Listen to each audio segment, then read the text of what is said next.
Good morning, everybody. We have a saying in Finland that on time is already late. So let's get started. My name is Kai Weaver, and I'm here with Tiina Luukainen, and we will be facilitating these sessions today. Our job is to help you have a good time and learn lots, and we'll be here floating to answer all of your questions and needs. There is a piece of paper that's about to be floating around. Please sign in so that we know that you're here. All of the tables and chairs are movable. Please make use of the space. If you need to rearrange it for your sessions, rearrange it. If you want to face somebody else, do. These sessions are recorded. We will be bringing you a microphone. Make sure you speak into the microphone when you're speaking so that it can be picked up by the recording. We have one cancellation today from Oviedo, so there's a bit more flexibility before lunch in the schedule, so if the conversation is flowing, we can continue to talk. And if it's not, we can have a really long lunch.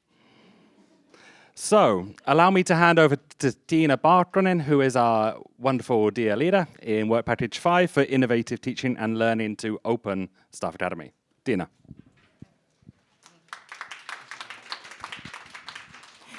Thank you, Kai, and welcome all. It's really nice to see you. It's almost half a year ago when you have applied to this 4th Staff Academy, so it's great finally see you and see all the pedagogical workshops and different kind of teaching methods. And I'm sure that these days will be wonderful and you will connect, learn and share different kind of pedagogical practices, best practices ever. And then I would like to shortly introduce our pedagogical vice director, Ryttyläinen-Korhonen, and she will keep opening speech for you about XAMK's pedagogical renewal. You're welcome. Thank you, and good morning all. I hope you enjoy being in our country and in Mikkeli. I hope that hotel was good, breakfast was good. So Tiina asked me to tell a few words about our pedagogical reform for an opening words for your staff academy days. So some words about what we have done in XAMK.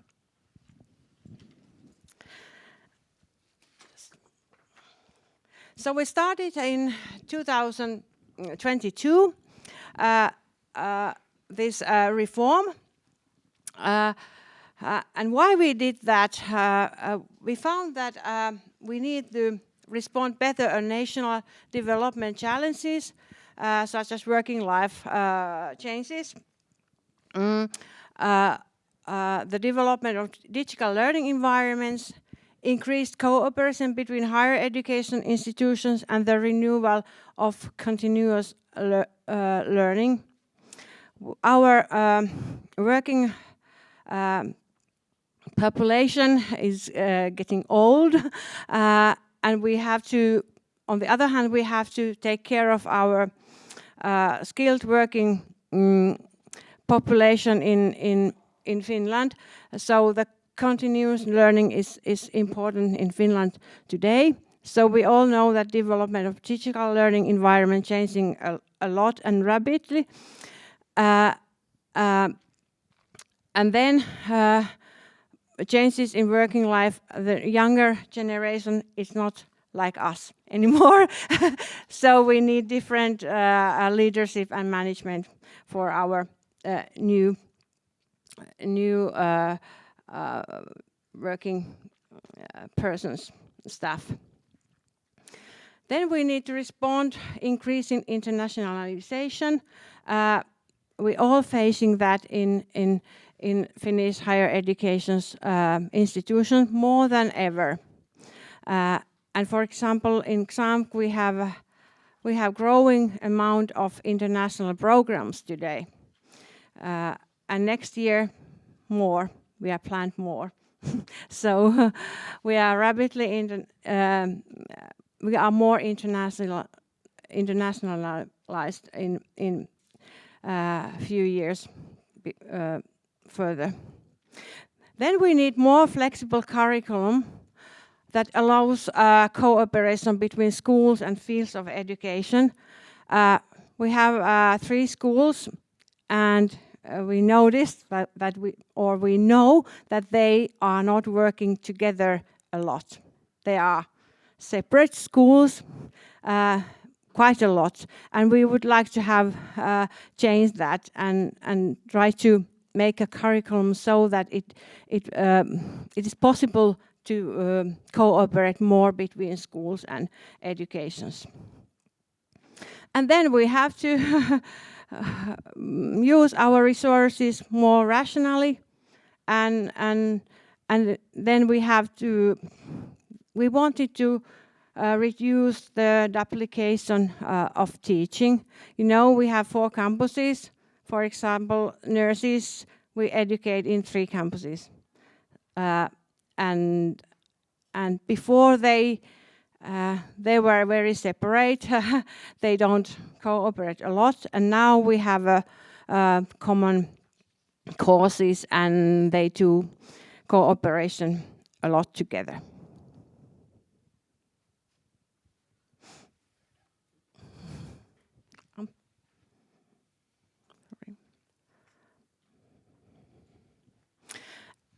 And what we did.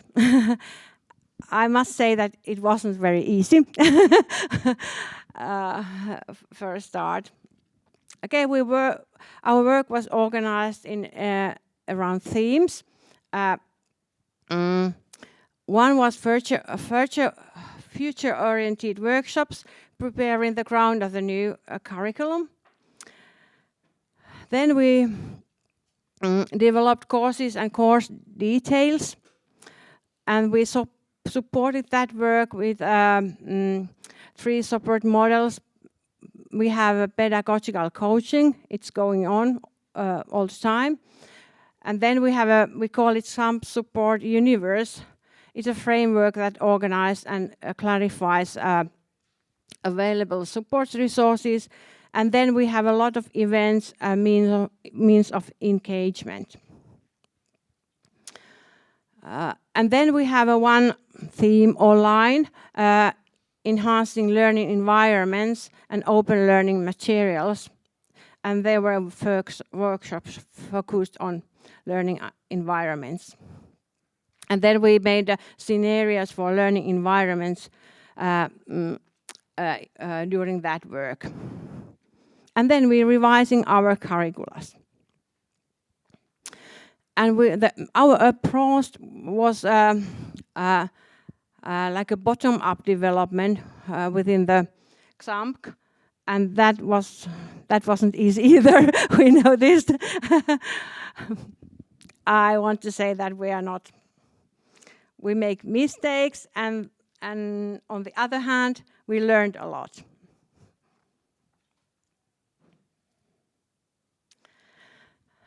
About the new curriculums,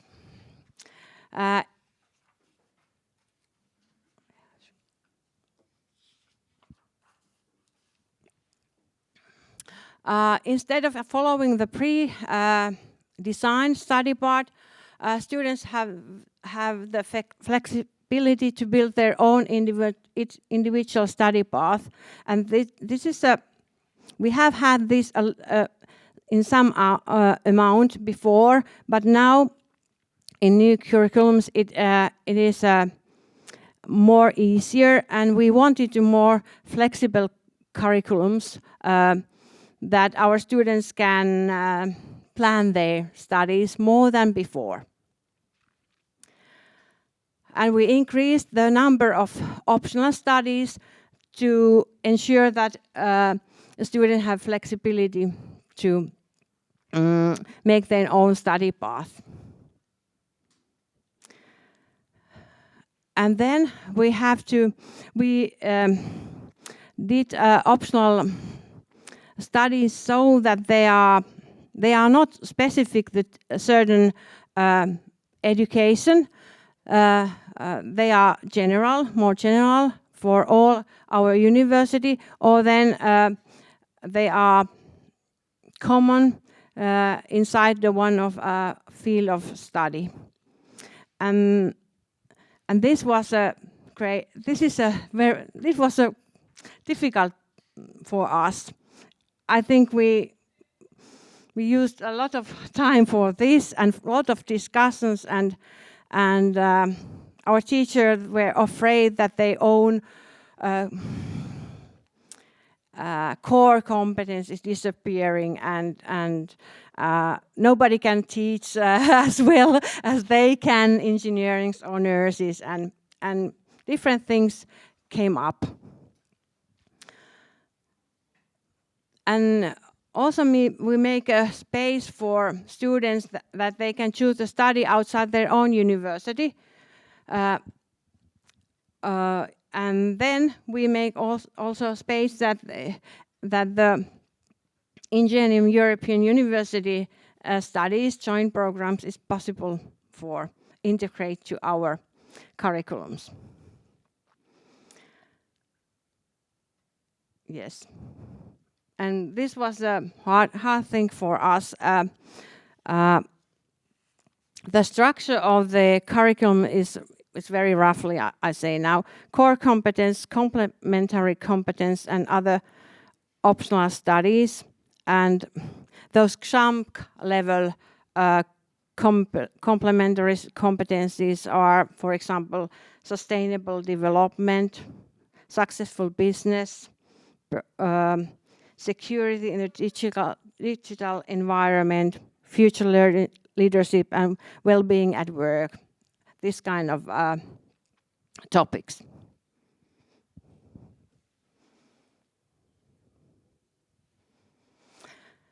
And where did we succeed? I think it was good that reform was based on extensive foresight. We tried to foresight what is learning in the future, what kind of methods and what kind of topics and so on. I think this is very broad aineisto. Subject. We haven't used it. We could use that more in the future.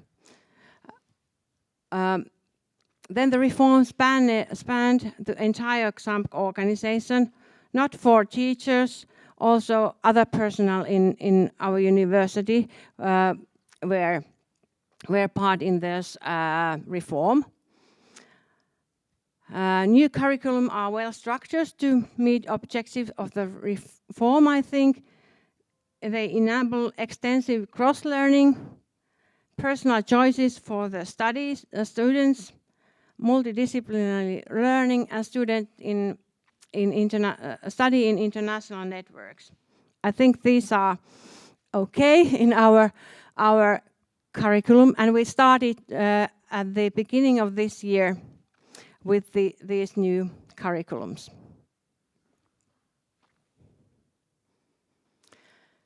And where do we need to improve? Because this is a major development project, so it faced also several practice challenges. We didn't know that before. They came up, and we tried to solve them, of course, during that reform. Then we found several conflicts with the previous guidelines and practices, and they sometimes took very long time to resolve and make a new guidelines and so on, and this took time for us.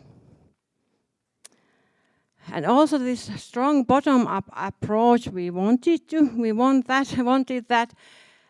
It challenged management a lot and communication, and we found that requires more coherent management and leadership and clearer lines of responsibility in the future.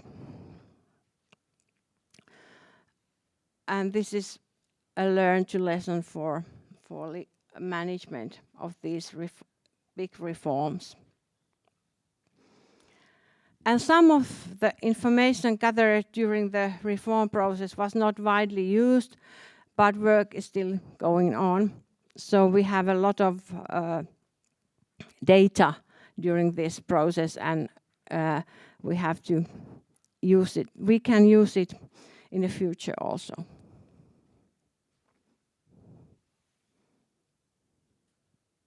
And what's next?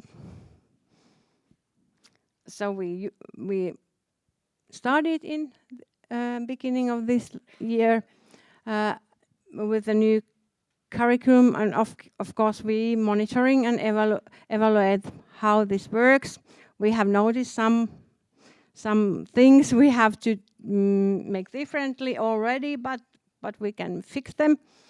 And then the reform can't be stopped to this reform and this new curriculum.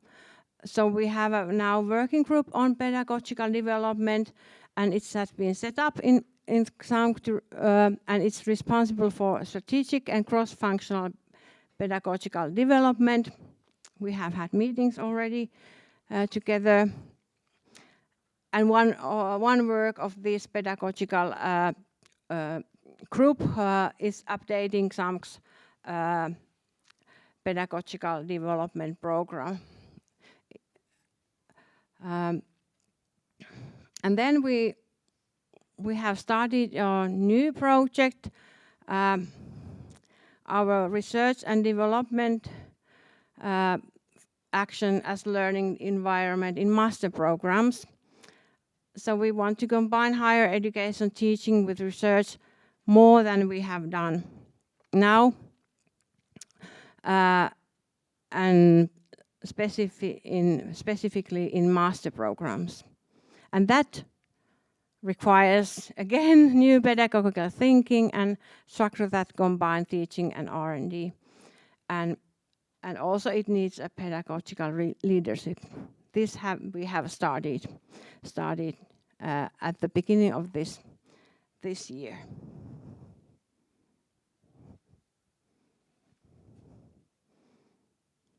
Very briefly, I hope you get something about it. I can tell you more when we meet again. But quite a job. But it was learning. We learned a lot, and we had good things. We have something to improve, but the good things happened also. Thank you.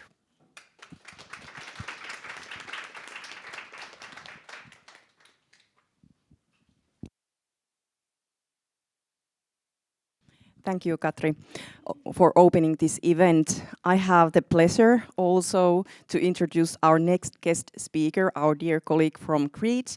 Welcome, Kallia Katsampoxaki-Hodgetts. Dr. Kallia, welcome.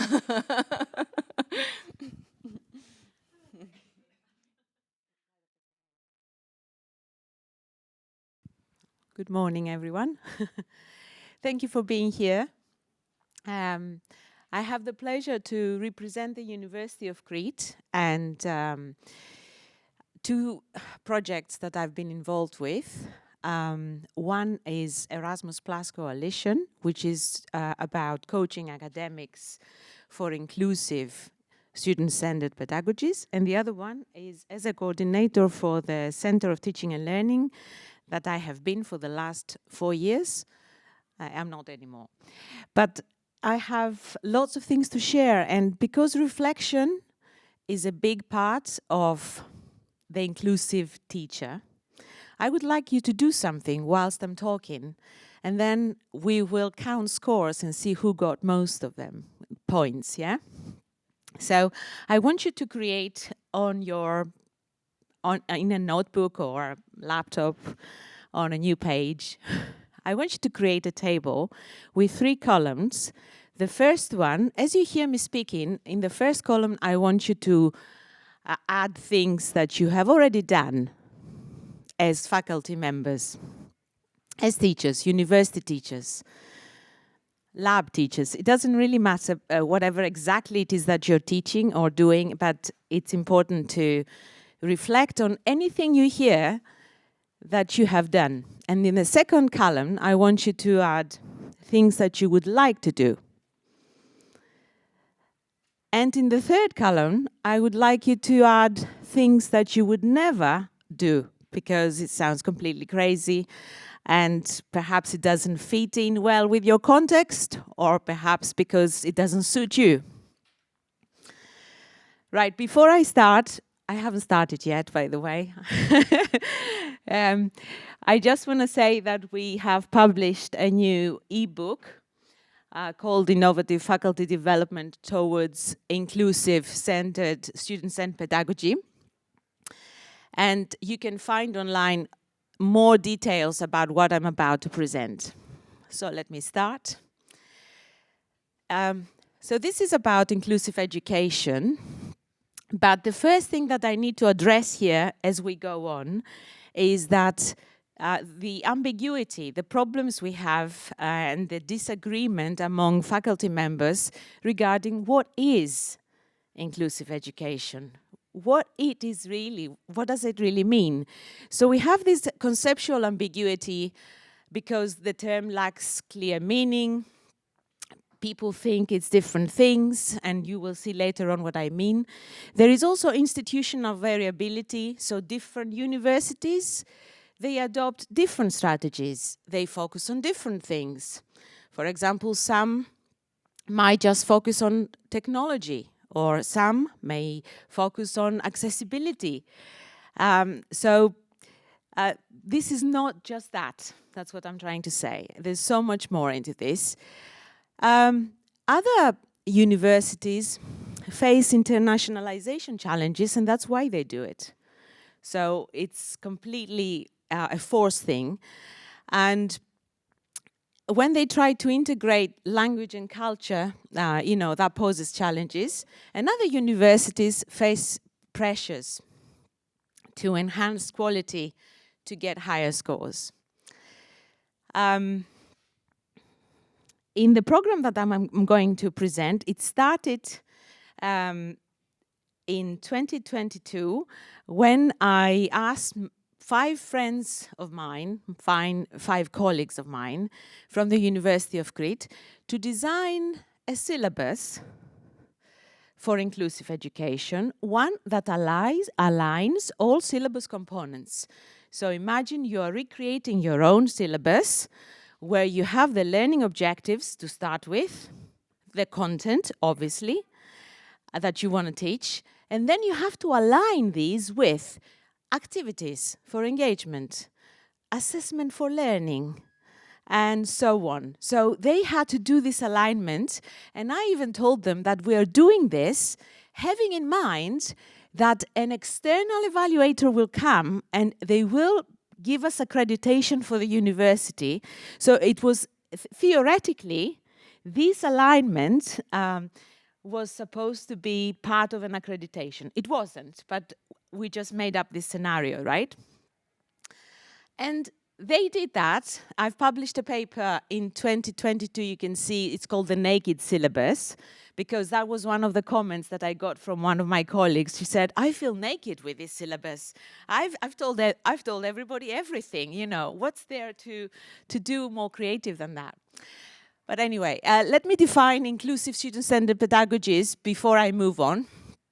So that's the context. And when we talk about these things, we mean that faculty members, university teachers, have to proactively design their syllabus and their lessons and not just react to problems. We know we have students with learning difficulties. We know we have students from different cultures. We know we have students with different preferences and different needs. We also know the disciplinarian needs and the epistemology of what we teach. We know these things, so we have to do something in advance. We shouldn't wait until the problem comes, occurs, and the student comes to you and says, do you know what? I can hear you all right, but I can't see very well. What do we do about that? Or if they say things like, I don't feel like I belong in this group, can you please move me to another group? Things like that.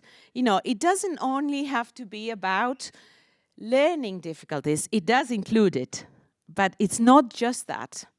It's about all students. So let me read it out loud. Inclusive student-centered pedagogies are the proactive and intentional teaching and learning activities, course design, curricula, and assessment that foster equity and opportunities for engagement and success and self-regulation for all students, not just a few. In a previous staff academy that I did a couple of years ago, I think, we had a workshop based on what you see now. I'm not going to talk about this a lot, but this workshop made people realize that there are many problems when we teach regarding physical aspects that we can take into account. So elements we can change in the physical environment and to do with our bodies and functions, basically.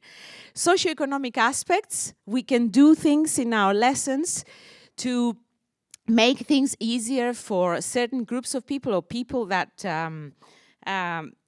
you know, their economic factors or situations affect their success, their access, their engagement, and their success. I should mention all these three words because it's not just about access. It's about access, engagement, and success. Cultural aspects, and of course the cognitive aspects. I know that most of you think about activities when you design lessons. You think about activities even during a lecture that help students reflect and discuss and cooperate, and you're not just giving lectures for 3 hours without addressing, you know, your audience. You're not letting them be passive and just listen to you all the time. Because things are changing. We're not in the 1800s anymore. So I suppose you give them something to do whilst you're talking. All right, so as we move on, the literature on inclusive education adds culturally sensitive curricula into the game. And this is an even greater challenge. I'm not going to talk about this at all, but it's just something that I want to address just briefly, because we have this international conference coming in May 2025 at the University of Crete on inclusive students and pedagogies, and we have invited Quinlan because of this, because it's a major thing with all the changes in our European universe, having refugees, lots of populations moving in. You know, this is an aspect that we have to seriously take into account. Okay, now I'm going to get to the point. Sorry about taking me so long to get to what I wanted. As you can see in the title, it says that we use the model called Learning by Design by Cope and Kalantzis, the multiliteracy pedagogy it is known for, but it's basically learning by design. And we use this model to coach academics to learn more about who they are, what they can bring in, how they do things, if they apply things in their classrooms, if they want to change, and so on, how easy it is. So let me go through this model. This model doesn't have a linear pedagogy. It doesn't go from 1 to 4, because you see 4 things there, or from 4 to 1. You can start from wherever you like, as long as it addresses different needs of the students. So as long as you use it, you use most of them or all of them, you should be covering, you know, needs, expectations, and visions, actually, inspire them for the future.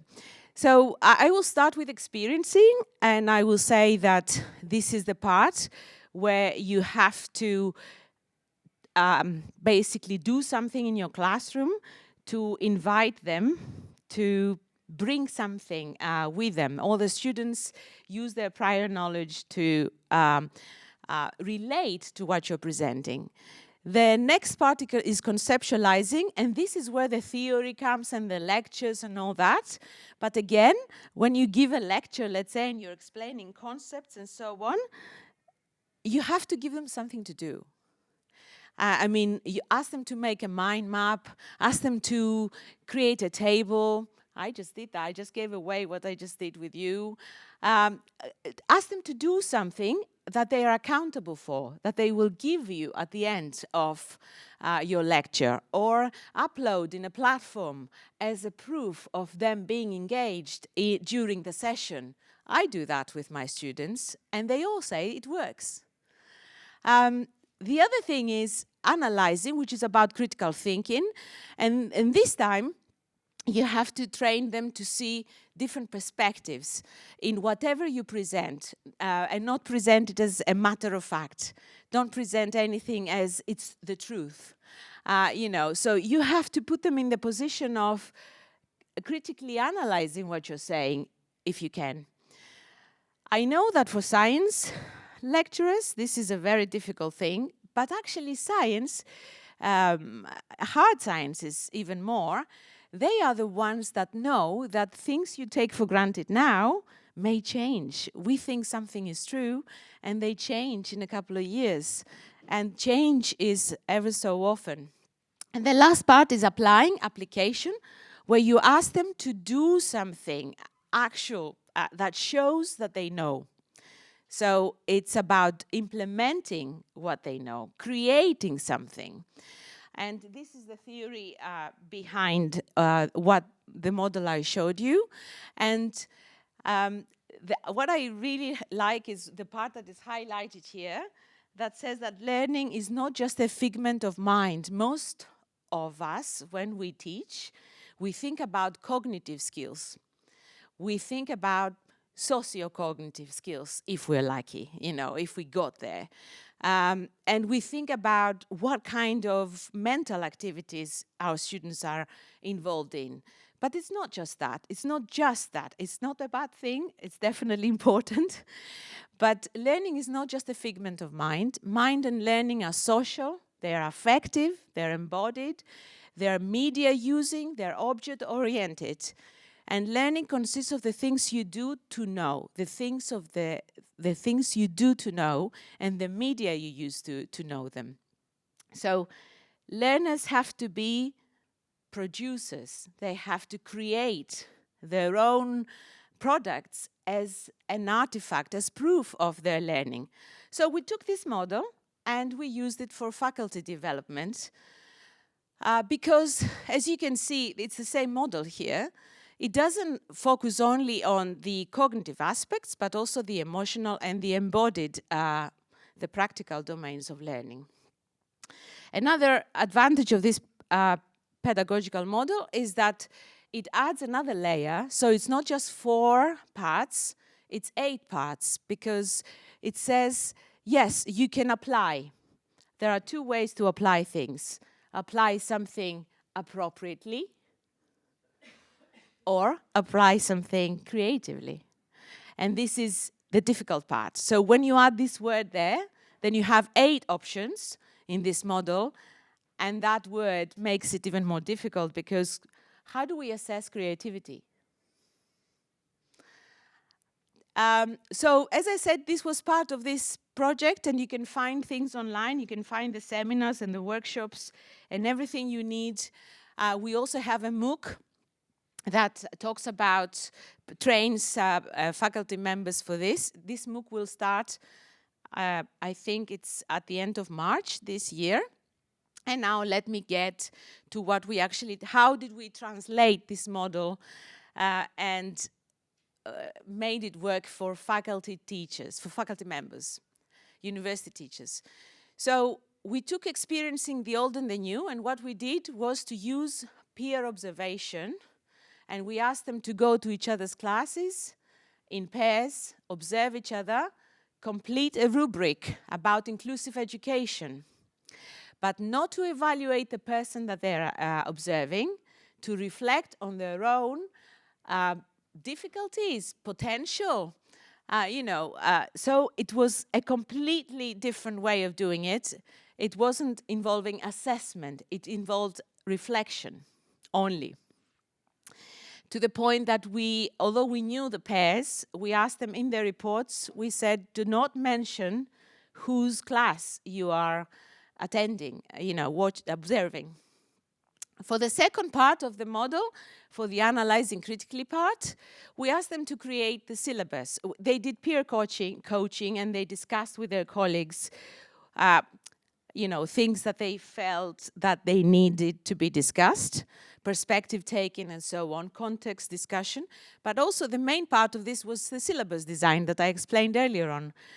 We asked them to, based on their observation experience, we asked them to redesign their lesson, only one lesson, one week's lesson, according to Big's curriculum alignment, which is basically what I explained earlier, align learning outcomes, content, engagement activities, assessment for learning.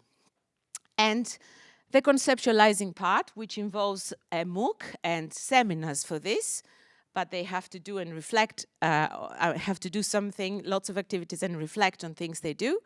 And the applying appropriately a creative model part of it, where they have to implement what they designed in this syllabus, and they need to go in class and measure its efficacy somehow. So we basically asked them to do action research. We said, okay, take your syllabus now, take your lesson plan, go to a class and do it, but make sure you ask students through a questionnaire or interviews, or you use the way that you think is more suitable for you to collect this data, just to realize what is going on, to have a clear picture. Does it work? Is it better? Because sometimes we had teachers saying that students didn't like it, didn't like what I did. And I do have something to say about that. When you're trying to change the existing culture, nothing works the first time. You have to do it a few times. It's like those 21 days when you want to wean your baby and you want to teach them different flavors. Scientists say that you have to feed them the same thing 21 times and then they love it. So perhaps it's the same thing for pedagogy, I don't know. Okay, so this is the whole idea, is a summary. So peer observations, reflective practice, lesson planning, online resources, and action research. For the continuous peer observation cycle, we made it clear to them because we had a few problems. And I'm only sharing this because I know if anybody tries to use it, they need to know this. Because peer observation has been used broadly for assessment, you need to make this clear that it's not about that, it's about you. It's about reflecting on you and what you can do as a teacher. And basically, the lesson plan involved these steps here, so not just content, because most people they found it very easy when they designed the lesson based on content, and then they said, okay, I'm going to talk about alkanes in organic chemistry. I will show them the different types. I will talk about the different properties. I will give them about applications. Then we will do a task. So it was mostly content that they would focus for. But then when I asked them to reflect on assessment for learning, they thought, why should I do that? This is the thing. I mean, people don't know. And there are different types of assessment. We have assessment of learning, which is when you do a typical test and you test them to see if they know something. And then we have assessment for learning, where you engage them and they become aware. It's part of the learning process. And then we have assessment as learning, which is very similar to assessment for learning, and it involves self-assessment, peer assessment, and so on. So this was the difficult part for us. I'm just reflecting on what happened, really. Another thing that occurred during this project was the need to engage students as equal partners, because when they got to a stage where they did action research, they had to ask students what they think about their pedagogical choices. And that changes the dynamics. It changes the hierarchy. The professor is in charge. Mr. or Mrs. Know-it-all, right? There is no question about the fact that they design the syllabus and they know everything. So when it comes to that point, these power dynamics changed, and they felt a bit threatened. That's why they called my syllabus the naked syllabus the first time. But what we found was, and it agrees with Cook Sather, who's another plenary speaker for the conference we are doing in May, we found that you have to give your students choices. So that was an important part of this. You have to make sure you use feedback and you provide feedback. And this is something else that I want to add. We found in this research we're doing that most of us, when we take the papers from the students, we give them marks, right? Perhaps you don't do that, and you are probably offended by what I just said, because you have evolved, and you don't just do that. You also give them feedback.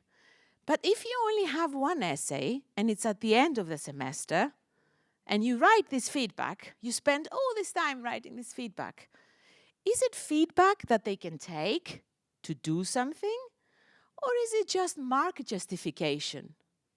So does it really work? No. And do they really want to read it? No, because they won't do anything about it. So if you include feedback in your practices in the beginning of the course, and they learn by making mistakes in order to improve, and you give them something to do, again, we go back to the same theory, then things are much better because they are prepared. And they are grateful to you because you've actually told them what's wrong. And then they can take it from there and move on. And about self-regulation, since I talked about feedback, it's important to create feedback loops. And these feedback loops are related to many aspects of pedagogy. And as you can see, when you teach something and where you're going to assess the learning as an outcome of this teaching or learning environment that you design, you need to have clear criteria. Students need to know exactly, with a rubric, let's say, with learning objectives, they need to know exactly what it is that you are evaluating. Because if you don't do that, there are so many studies with the title Hidden Curriculum. You must have heard it so many times. And this causes a problem. This is not inclusive. The fact that you say, surprise, this is what is important for me at the end of the course. It needs to be clear, and you need to do it early in the semester, early in the course. Initial feedback then is part of this. Do something to provide feedback straight away, week one, so that they understand what is going on. Give them self-assessment opportunities. Give them multimodal feedback if you can. There are so many platforms now. I'm currently using Perusal because it does allow you to share videos, online videos, reflect on things, do social commenting, annotating videos, and not just text. So you can do many more things, but it's not the only platform, it's just the one I'm using. They should give me commission for saying that. Ask them to write reflective journals. This is a really good way of doing it because students, whilst they progress through the course, if you have specific questions that you want them to reflect on whilst you're teaching, that helps them grow. For you, that journey may not be important, but for them it is, because they are not at your level yet. So they are evolving with you, and it's nice to have all this written down and accounted for. But there is a whole science behind that. We don't have time for this. Follow-up feedback, peer feedback is another option. And also you need to celebrate progress with our students at the University of Crete. This was one point when we asked them to act as equal partners. This was the one point that they raised consistently.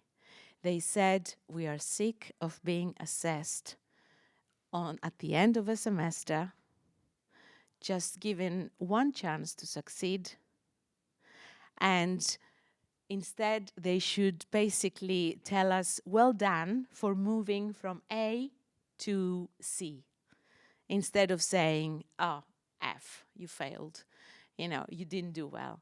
So they kept saying that, and they actually came up with brilliant ideas about how AI can help you move to that point and help you reflect on where you are and help you understand what you need to do further. And one last example from the research that we did as part of this program. All these are part of this program. We implemented as part of this action research a 3-stage formative assessment process, a 3-stage exam. At the moment, please raise your hands if you have exams at the end of the semester. Do you have exams? Right, final exams, yeah? Okay, can you raise your hand if you have one middle term exam and one final exam? Okay, that's good. Now, we have this middle term exam as a 3-stage exam. What is it? So we divide the 3 hours of the exam in 3 parts. And what we did was the students complete the exam independently and they submit the paper, but it's just for 1 hour. And then in the second part of the exam, they sit in groups and they collaborate in groups and they discuss the same paper, but this time they get a group mark. And it's the same paper, but that's the middle term exam. And that's important because already they get peer feedback. And in the last part of this exam, you basically give them feedback as a teacher. And you pick up a random paper from a group, and you can go through it. And you can tell them what's important for you, for your teaching philosophy or for the content, what were major misconceptions and so on. So there are things that you can regulate, let's say, before problems occur. And that's the end of my presentation. Thank you very, very much for listening to me and being so patient.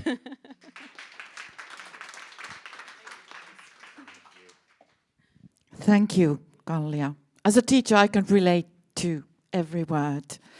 And we are promoting the same ideas in our pedagogical training. And in a way, changing the students from passive consumers into active producers is not so easy always. And as our timetable this morning is quite relaxed, not very Finnish, we have time for comments. Can I ask you to give us the scores of what you did? Did you do? Okay. Thank you. Did you do the task that I asked you to do? And did you have many? Which column was the one that got most points? The ones that you're already doing, the ones that you would like to do, or the ones that you wouldn't do? So let's start with those that have. Please raise your hand if you have. If the column that had most points was the ones that you have already done. That's brilliant. That's really good. So I bet my presentation was very boring for you guys. Sorry. And the things you would like to do, who had the second column as the most? Okay, okay, that's nice. And things that you wouldn't like to do because they didn't make sense? Did you have any of those things that you would like to discuss? This is what I'm interested. Hey, this is what I'm interested in, really. The things that you think, there's no way I can do that. Actually, the first and the last column both filled out, so put me in the spot. Are there any points, though, that you would like to discuss? I mean, something that I said and you thought, no, That's not going to work in our context. Yeah?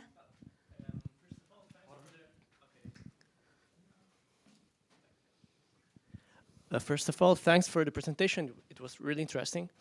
I thought I'm one of the ones who filled the first column. It was still interesting. And the only thing that I put into my third column is the conceptualizing, in the sense that you described this process as something really closing the student's agency. And it's something that you want to leave open. In some terms, I found the overall structure of what you presented as something that it's a bit strict for the student, so the student has no degrees of freedom to decide how to drive. I mean, it's okay, many of the, I share, and my talk Tuesday will be about a 3-level model for teaching, so it's really, it shares many similarities with your model, but It's not mine. It's with the model you presented, I mean.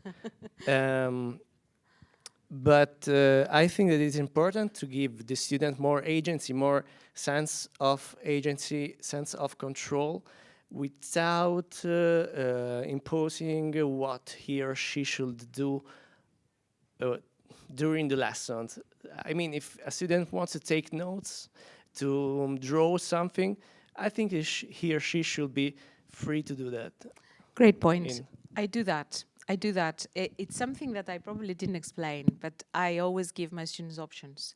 So this exists as an option. So I have about 100 students in my classes, and I ask them religiously every semester. I say, if you take notes and if you do all the tasks that I don't just give lectures, I also do tasks that engage them critically towards something. And creatively, I would say sometimes. No, I'm not very good at that. I need to do work. But I ask them to do all this work, and then I say, now I want you to upload on the platform the work you have done in class as an individual. But this is an option. They don't have to do it. And if they do, they get a bonus, you know. But I'm giving them incentives. So they're free not to do it. And we have some people that don't do it. And it's fine. You know, they're not penalized for this kind of thing. But what is the balance? What is the balance? About what? The bonus is only 10, 15%, something like that. It's not a huge mark, you know, in terms of, so it just gives them a little incentive. And if they really don't want to do it, it's fine. I mean, in my university, we can't do that. Ah. Why? Okay, in our university, I think we have the freedom to do whatever we like. And as long as we don't torture anybody and make them suffer, we are allowed. Yanis used to be one of my students, and now he's a colleague now. I'm that old. Okay. Any more points that you would like to discuss? Since we have time, allow me, if you don't, yeah. Do we have time? Yes. Okay, we've talked a lot in the past, but sometimes the last thing you presented with divided the exam in 3 parts, it's so difficult for one teacher to do it with 100 and more students, that we need support from colleagues to do it. That's the major problem to apply all these things is the time. Yes, employability, logistics, definitely. Yes. This is something that I had to face and deal with, Yes, and I'm teaching lab course, and the time is precious when you have to do it 3 times a week for 30 students each time for 5 hours per day. You cannot do that. Yeah, I bet it's difficult for some people. But I did it. I did it myself, I mean, on my own.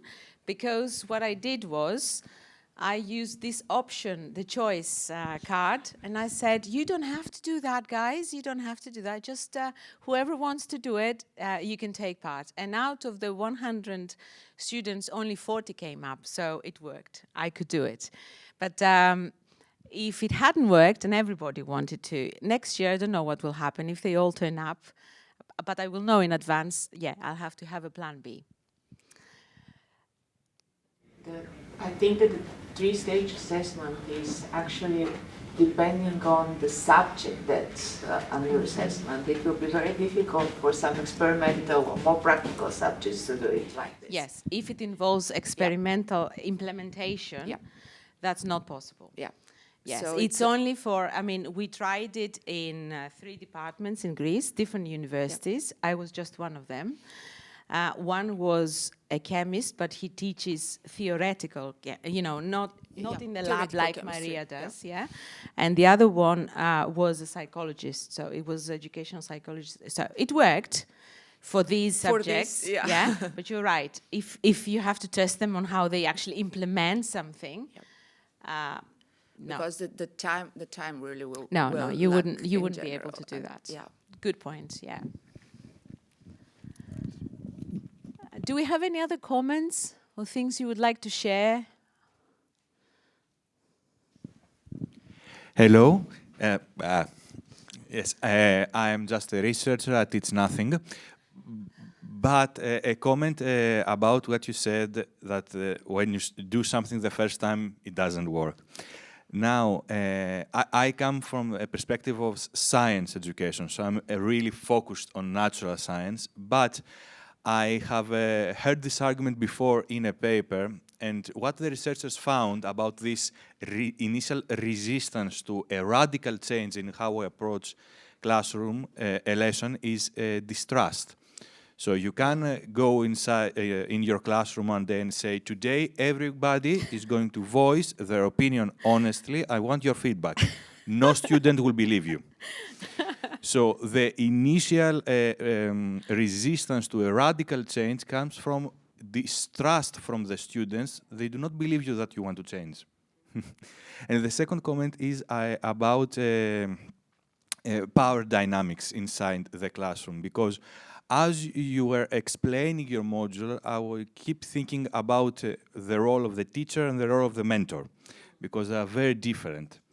So when you want to have a situation in a classroom where you have the power because you want to explain a natural phenomenon.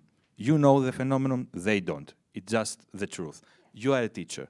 But if you want to ask them for an assessment of your teaching practices, then you can lower your standard, because you can simply say, this is the second time I'm doing this classroom.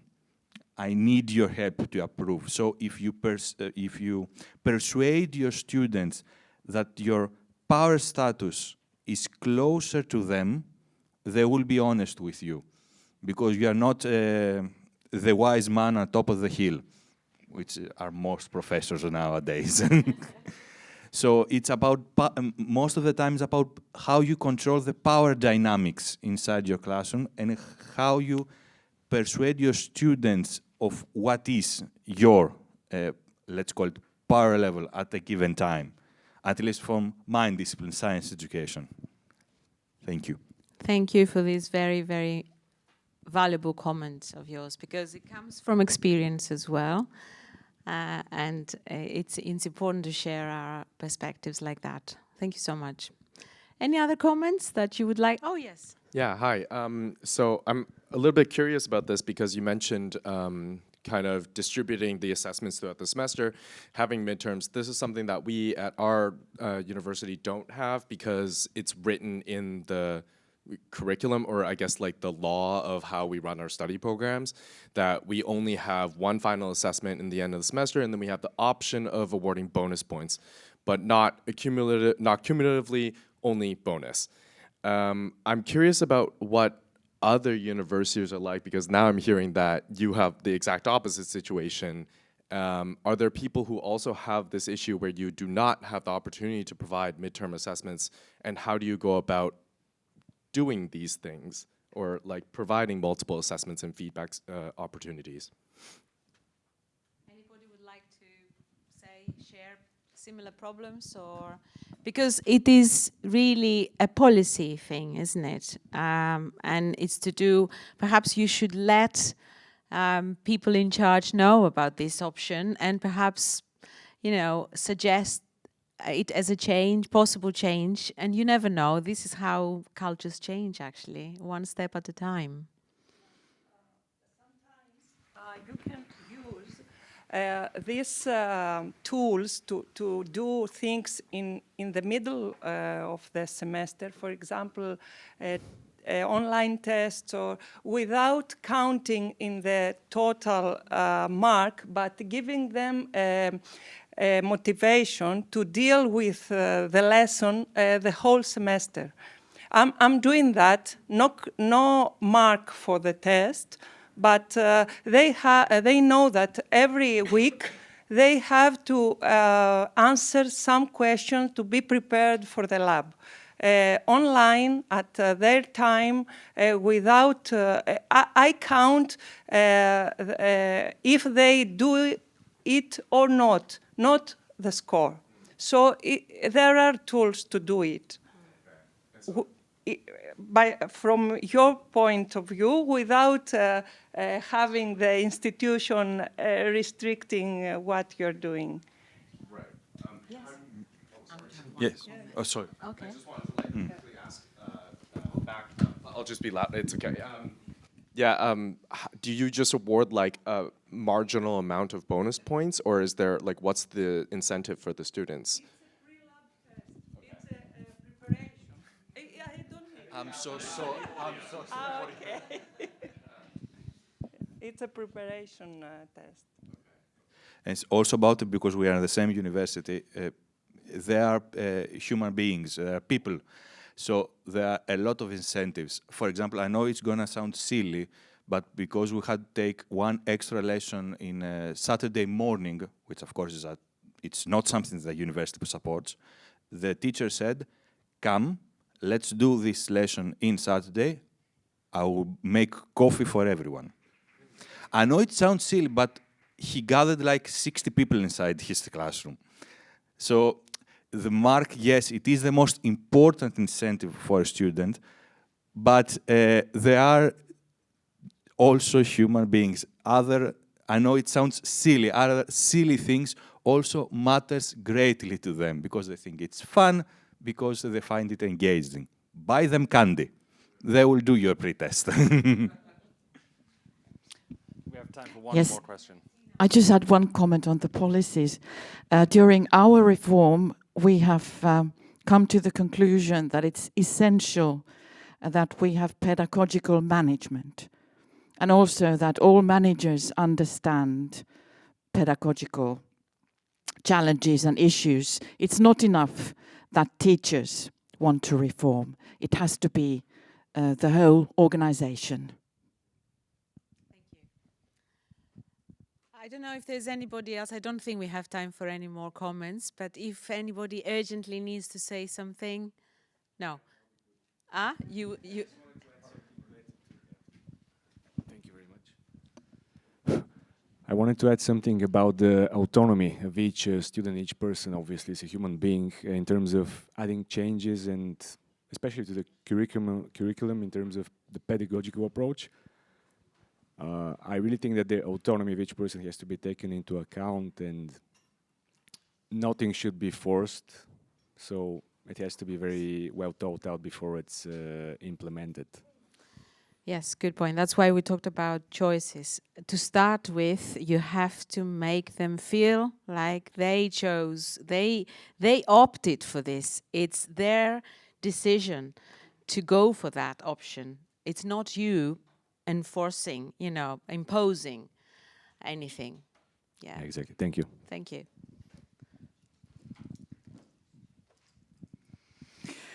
Thank you very much, Kallia.